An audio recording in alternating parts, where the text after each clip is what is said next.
What was the biggest surprise about the other gender that you never knew about? 1. Men's ball sacks change depending on the temperature. 2. That men don't actually shit for an hour, it's their getaway peace and quiet time. I was thinking every man had IBS. 3. When my wife said, sometimes women don't want our problems fixed, we just want to vent about them. I think my brain broke at that moment. 4. That the balls are just like constantly moving and shit all on their own. So weird and fascinating. It's like having your own lava lamp. 5. That your periods can last for multiple weeks if you are coming off birth control. Like WTF. My girlfriend here has been bleeding for 2 weeks now and doctors are just shrugging like yeah, it's a typical side effect.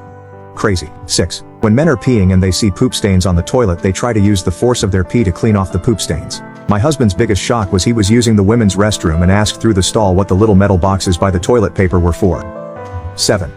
When I was a kid, diaper commercials all showed a hand pouring blue liquid into the diaper. Later I saw a pad commercial that did the same thing. So for years I thought women lost their bladder control once a month and had to wear mini diapers. And also, women and babies pee blue. 8. Ladies can flex their lady parts, making it tighter or looser. 9. I didn't know that peeing for men is so complicated. Apparently it can shoot in different directions and split streams. Why haven't there been more effective toilet and urinal models? 10. I thought periods were like a slow faucet drip non-stop as opposed to starts, stops, gushes. 11. That a guy can accidentally sit on his balls. I assumed they retracted. 12. Their trouser snakes float. 13. Really surprised me when I learned girls don't poop. 14. So I worked as a cleaner at my old school for a while after leaving and I was very surprised to discover that the girls' changing rooms were more disgusting than the boys. I walked in there once and there was nasty blood everywhere. I quit that day. 15. For me it was the realization that women, in the US, experience fear far more often than men do. If you ask a man when was the last time they really felt afraid, they are likely going to tell you about a pretty important event. Car accident or near miss, when they or a loved one ended up in the hospital, or maybe when they were mugged. If you ask a woman, they might tell you walking to their car after work yesterday. After some thought, it really soaked in about how drastically different their world experience must be on average, and what kind of impact that must have.